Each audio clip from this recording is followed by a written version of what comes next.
Alors, sans transition, nous allons aborder nos premières fleurs. Ah oui, il faudrait que je vous explique un petit peu plus pourquoi ce projet de conférence révolutionnaire est né donc, de la rencontre avec les textes poétiques de Robert Desnos, qui ont été mis en musique pour voix et piano par Jean Wiener. Alors, Jean Wiener, 1896-1982. Vous pouvez commencer à noter ainsi.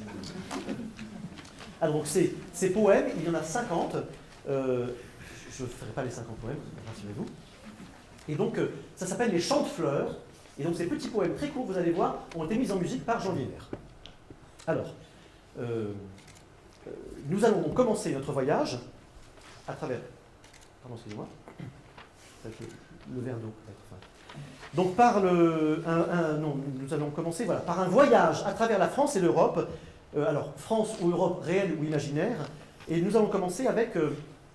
c'est ça, voilà, le chèvrefeuille. Alors, le chèvrefeuille, donc c'est de la famille des caprifoliacées, du genre Lonicera. Son habitat, ce sont les lisières et les haies. Rose la haie. Alors, donc, ces lisières, ces haies, servent à l'hébergement... Ah non, pas du tout. Excusez-moi, je suis vraiment un peu paniqué ce soir. Donc, le chèvrefeuille, qui fait des lianes dans les lisières et dans les haies, sert à l'hébergement et au déplacement des insectes entre les arbres et les buissons. Alors j'ai une petite citation qui paraît intéressante, je vous la livre telle qu'elle. C'est la nuit que le chèvrefeuille exhale le plus son parfum, attirant de loin les papillons qui viendront féconder ses fleurs. Vous voyez, on commence à rentrer dans le thème un peu amoureux. Alors, donc amour et pollinisation, nous y sommes en plein.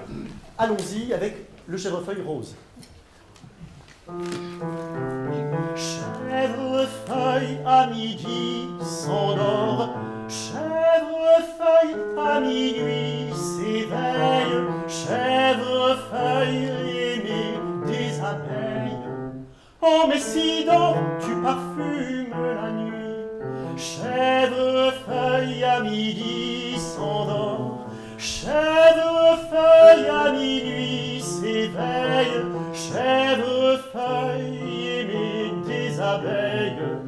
Oh Messidor, tu parfumes la nuit. Bienheureux celui qui peut la faire à l'oseille. Alors, Messidor, bien sûr, c'est le mois de juin-juillet, donc la pleine chaleur, la pleine floraison du chèvrefeuille. Et évidemment, là, vous voyez donc que l'auteur se permet une petite licence poétique. Il parle d'abeilles pour la pollinisation et non pas de papillons.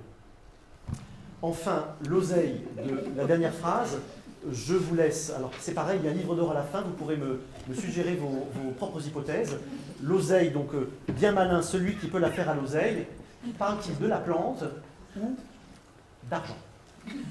Alors, nous enchaînons avec le rhododendron, l'œillet et le lilas. Alors, rhododendron, famille des éricacées, genre rhododendron. Ça, c'est simple, vous pourrez vous en souvenir.